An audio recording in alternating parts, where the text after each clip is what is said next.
All right, so I haven't really come out with any sort of prediction or any sort of preview.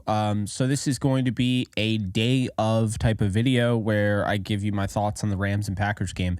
Before we get into it, be sure to like, subscribe, and comment, and let's dive in. So I've taken a little bit of a break, just like a couple days. I just needed it. And so I'm back now, and we will have live streams later today, both on YouTube and Bleacher Report. So look out for that. Also join the Discord channel if you haven't already. But let's dive in. It looks like Brett Rypien is going to start for the LA Rams today. Now, I don't love it. I'm not going to sit here and lie. I've pretty much been against the idea of him being the backup. However, he is 2-1. However, I have also said that I would be making this move. Look, you have to at least hope in the NFL your backup quarterback is going to be good enough to win a football game against a 2-5, 2-6 team that has lost 4 straight. You have to hope at the end of the day, your backup quarterback with Cooper Kupp, Puka Nacua, Tutu Atwell, Darrell Henderson, Royce Freeman running the way he is, Tyler Higbee, the offensive line blocking the way they are up front the last couple weeks. You have to hope that's going to be enough to win a football game. You have to hope at the end of the day that Brett Rypien, I almost said Bryce Perkins, Brett Rypien is good enough to win a football game. And it doesn't matter that it's in Lambeau. I see way too many people saying that. Oh, the Rams are on the road. They're not going to win. I trust the Rams on the road more, if anything. Did you know that going into week 5, road teams won more than home teams this season? Now, it's since corrected a little bit, but the home field advantage is so overblown, and it doesn't become a real home field advantage until the elements kick in. And it doesn't look like this game is going to be like incredibly cold. It doesn't look like this game is going to be in the snow. There's not really a home field advantage. Like, obviously the fans, but the fans would be that way. If Green Bay, trust me, I went to the Rams-Packers game. If Green Bay was playing the Rams in LA, I mean, the fans would be still, you'd hear "Go Pack Go" throughout I heard it. So, look, not worried about the fans.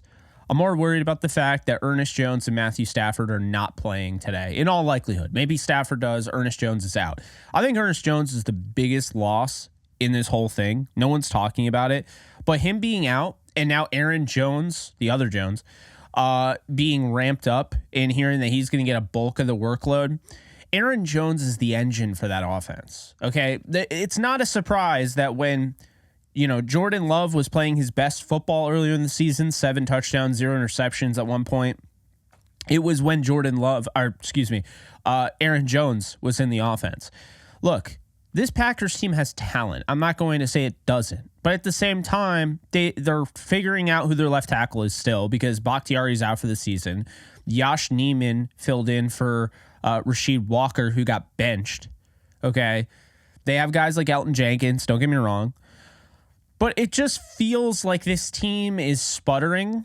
And yes, again, they totally have talent. Like, what Christian Watson can do over the top. Romeo Doubs. You know Jaden Reed. I mean, these guys have made plays. A.J. Dillon hasn't quite been what they expected when Aaron Jones was out. I just can't, in good conscience, because I went back and forth on this game, I can't in good conscience pick the Packers, okay? And if I'm wrong, I'm wrong. But this Packers team lost to the Broncos. They lost to the Raiders. They barely beat a Saints team that they were getting dominated by right up until Derek Carr got hurt. And when Derek Carr left the game with a shoulder injury, a sprained AC joint, that's when they made a crazy comeback, feverish comeback to take the lead at the very end. I can't in good conscience pick the Packers. They're playing horribly. The Rams are way more desperate because right now the Packers are getting closer and closer to Caleb Williams, Drake May territory, wondering whether or not Jordan Love is going to be the guy. Defense has, stuff there. I mean, you got Jair Alexander, who we all know about. He gave the Rams fits in their first meeting back in L.A. at the Coliseum. I was at that game.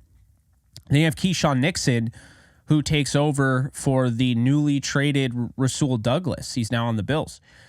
And that's a significant loss. Trading away your second best corner, and at times your most valuable corner, since Jair's almost always hurt, that's a significant loss. You also have guys like Rashawn Gary and Preston Smith up front that can, of course, rush the passer. Quay Walker's a tackling machine, which is great against a Rams team that does a lot, yards after the catch. And so I look at this game and I think, okay, the Packers have talent, and this defense has been good against the pass. But think about it. If you believe Sean McVay is a good football coach, if you believe he is at the top, and you believe the reason that's holding him back is play calling, why do you think that is? Because I continue to go back to the fact I think he tries to do too much. I think he has Matthew Stafford. He has this future Hall of Famer at quarterback. After, yes, Jared Goff looked great in his offense, even though he went 0-7 and looked like a bust his rookie year. As soon as he went into the Sean McVay offense, he looked great. But then the Sean McVay offense got figured out, and what happened? He didn't look great anymore, right? So my thought process here is this. Sean McVay overthinks things, okay? And if I told him that to his face, he wouldn't believe me, because I don't think he realizes it. But he's overthinking everything. With Matthew Stafford, we see it all the time. Where's the check down option? On 3rd and 3, why are they always throwing missiles down the field? There's too much of that. So, insert Brett Rypien. Do they have a better chance to win because of Rypien? Absolutely not. I think the Rams would trounce the Packers with a healthy Stafford, but Rypien is limited. We know that. All throughout practice this week, I didn't hear great things, but let's keep this in mind. Brett Rypien, he's won 2 games out of 3 starts, right? So let's keep that in mind. Also, Brett Rypien can throw the ball, as well as John Wolford. And John Wolford had that Rams team right in the thick of it to win that game against Seattle last year. Banged up Rams team. They played Seattle at SoFi. They lost on a game-winning touchdown to DK Metcalf in the final seconds. But we've seen it before. We saw Sean McVay cook up a game plan for John Wolford against the Cardinals to secure the Rams playoff berth in 2020. We saw Sean McVay set up a game plan for Jared Goff, who was the emergency quarterback against the Seattle Seahawks. We saw him set up a game plan, against, he's done this before. Okay, he set up game plans for guys. Baker Mayfield, right? He was there for 48 hours and set up a game plan. By the way, the thing that got me to freeze a little bit, it is official. Matthew Stafford was ruled out. So, look, I'm not saying it's ideal. I'm not saying Brett Rypien is going to go off. What I am saying is I think by him being the starting quarterback today, the Rams needing a win, Sean McVay has to come out and coach one of the best games he's coached. And I think he has it in him. And if you believe in Sean McVay, then you think he can do that as well. And I think the key here is you go away from the heavy passing attack. You go with more of the short passing, pounding the rock. And I got news for you guys. To me, having Rypien could actually keep Sean McVay on the path. I don't expect him to deviate much from that path. And if they just let Rypien manage the game, dink and dunk his way, the defense has shown time and time again this year, forget the Dallas game, but the defense has showed time and time again this year they can keep teams, they can keep their team in games even when their offense can't score. Darrell Henderson, Royce Freeman, Myles Gaskin, and Zach Evans, I think they all play today. I think they're going to run the hell out of the football. I think they're going to have Rypien manage the game. And I think those dump-offs, whether it's to Henderson, whether it's to Puka Nacua, Cooper Kupp, Tutu Atwell, I think yards after the catch is going to be huge, which they can do. I think Green Bay is susceptible to the short passing and the run game. However, if you go deep down the field, that's when Jair Alexander can shut you down. That's when Keyshawn Nixon can shut you down. So here's my thought process. If you stick to that, then this team's due on the defensive end to get some turnovers. And Jordan Love, Jordan Love targets the deep part of the field more than any quarterback. There's a lot of film being watched that already has been watched. Don't be surprised if Akello Witherspoon comes down with an interception in this game. Very intelligent, very, very intelligent player. He knows. He's studied. If Jordan Love is going to continuously go down the field, I think at one point he was leading the league in intended air yardage. He's going to be able, from the trail, by the way, because he likes to play from the trail, he's going to be able to go up in high point and pick that football off. The Rams are going to need turnovers. And I think in this game, the Rams are going to get a turnover or two. Rypien's going to manage the game. I'm not saying he doesn't throw a pick, but he's going to manage the game to the best of his ability. And Sean McVay is going to coach around a very simple game plan, but effective game plan, consistent game plan, and stifle a 27th ranked run defense in the Packers with the running game, which, by the way, they did against the Steelers. They did against the Cardinals. They've done this. He's going to go back to it, and the Rams are going to win this game 17-13. It's going to be ugly, but you leave Lambeau 4-5. You go into the bye. You get Stafford on 2 weeks rest. You get Stafford ready for the Seahawks game. You already beat the Seahawks by 17. They're going to be out for blood. They want revenge. If you can beat Seattle, secure that tiebreaker, you set yourself up to potentially make the playoffs in a tie with Seattle. Seattle has a tough road ahead. They got a bunch of really good teams they still have to face. And I think the Rams are in a good position here. If they win today, they go into the bye, they beat Seattle, they beat Arizona, and then I believe they have either Washington or I think it's Cleveland, actually. And Cleveland's a phenomenal defense, but they're beatable. So those are my thoughts, guys. Sorry it took so long. Like I said, took a little break, but needed it. And yeah, I think the Rams win today. Player of the game, God, I don't even know. I'll probably go with I'm going to say Henderson has a good day today. I'm going to say, he goes for at least 80 yards and a touchdown. I could see one of the receivers really going off. I could see is Puka Nacua, and here's why. Because Tutu Atwell and Cooper Kupp have always been with the ones.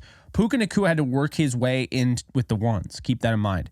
So Nacua was having that rapport already with Rypien because he would work with Rypien with the twos. It wasn't until Puka Nacua started to work his way up the rungs, Kupp got hurt, and then, of course, that happened. So Rypien already worked with the ones all week this week, but I'm saying going back, if you want to kind of add more context, guys like Skoranek, guys like Puka Nacua, he has more of a rapport with because he threw more to them, in preseason and so forth. So, training camp. So I don't know. It should be a very interesting game. This is a test for Sean McVay, unlike one that we've seen in quite some time, especially with Ernest Jones out going against that Aaron Jones run game. And look, the Packers absolutely need a win too. So they're also desperate, but they also have their starting quarterback. They're not as desperate as the Rams right now. And Aaron Donald, Byron Young, Kobe Turner, these guys are going to really want to make a play and help this offense out. So we'll see what happens. Coming off a brutal blowout like that, there are only two ways this can go. You either respond the right way and you win this game, or you don't respond the right way and you lose this game. And I hate to be black and white like that, but that's about as simple as it gets. So those are my thoughts on the game. Hope you guys enjoy. Sorry it was late. Sorry this is a little long. So this is going to take you right up to game time probably. But I just wanted to get it off my chest. I think as I continue to go back and forth, before I went to bed last night, 17-13 Packers. I woke up. They say sleep on it, right? Slept on it. And I thought about it. I was like, wait, if I actually think Sean McVay is this good, if I actually think this Rams team is this talented, then even though they don't have Stafford and Ernest Jones, they should still win this game against an inferior opponent. I mean, they are not a good football team. This Packers team is not a good football team. It's not the Packers from the past. And if you're going to use the 2006, they haven't won in Lambeau since 2006. Yeah, this is the worst Packers team that they've faced since 2006, without a shadow of a doubt. No doubt in my mind. No Brett Favre, no Aaron Rodgers. I don't even think Jordan Love is that bad, but like he looked really good at the beginning of the season and then kind of fell off afterwards. I don't know. 4 straight losses. That's my thoughts. So curious what you guys think. Drop in the comment section below. Rams win. Lucas Haversick, get your leg ready. There's probably going to be a lot of field goal opportunities. Well, we'll see. We'll see. I don't want to push it too much, but yeah, that's what I have. I'll see you guys soon. Later, folks. Start playing Pick'em or Weekly Fantasy for any sport today, Jake. Users will receive a 100% deposit match up to $100 if they use promo code OTE at sign up. Start playing Pick'em and Weekly Fantasy Football today with Underdog Fantasy. Do you love talking about the Rams, the NFL, or just want to be a part of a community? Join my free Discord server today. We're over 800 members. We got 24/7 live chat, a level 3 boosted server, the ability to call into JE Live, playing online games with us on Kick streams, toggleable alerts for when I go live on YouTube or Kick so you don't miss a live stream, and exclusive giveaways. Click the link in the description, the comments section, or the link that comes up in the video to learn more and join today.